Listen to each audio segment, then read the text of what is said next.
ഈശോ മിശിഹായ്ക്ക് സ്തുതിയായിരിക്കട്ടെ. പ്രിയമുള്ളവരെ, വചനം പഠിക്കാനായിട്ട് ഏവരെയും സ്വാഗതം ചെയ്യുന്നു. നമ്മൾ ആദ്യം തന്നെ ഈ ആഴ്ച പഠിച്ച ആദ്യത്തെ 3 വചനങ്ങളൊന്നുകൂടി ആവർത്തിച്ച് പഠിക്കാം. സംഖ്യ 23:23 യാക്കോബിന് ആഭിചാരം ഏൽക്കുകയില്ല, ഇസ്രായേലിനെതിരെ ക്ഷുദ്രവിദ്യ ഫലിക്കുകയുമില്ല.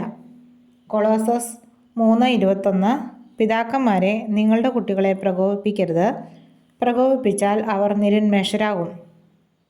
സങ്കീർത്തനം 57:2 അത്യുന്നതനായ ദൈവത്തെ ഞാൻ വിളിച്ചപേക്ഷിക്കുന്നു, എനിക്ക് വേണ്ടി എല്ലാം ചെയ്തു തരുന്ന ദൈവത്തെ തന്നെ.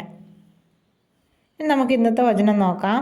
ജ്ഞാനം 6:25 എൻ്റെ വചനങ്ങളാൽ ശിക്ഷണം നേടുക, നിനക്ക് ശുഭം വരും. നമുക്കിത് 3 പ്രാവശ്യം ഏറ്റുപറഞ്ഞ് പഠിക്കാം. ജ്ഞാനം 6:25 എൻ്റെ വചനങ്ങളാൽ ശിക്ഷണം നേടുക, നിനക്ക് ശുഭം വരും. ജ്ഞാനം 6:25 എൻ്റെ വചനങ്ങളാൽ ശിക്ഷണം നേടുക, നിനക്ക് ശുഭം വരും. ജ്ഞാനം 6:25 എൻ്റെ വചനങ്ങളാൽ ശിക്ഷണം നേടുക, നിനക്ക് ശുഭം വരും.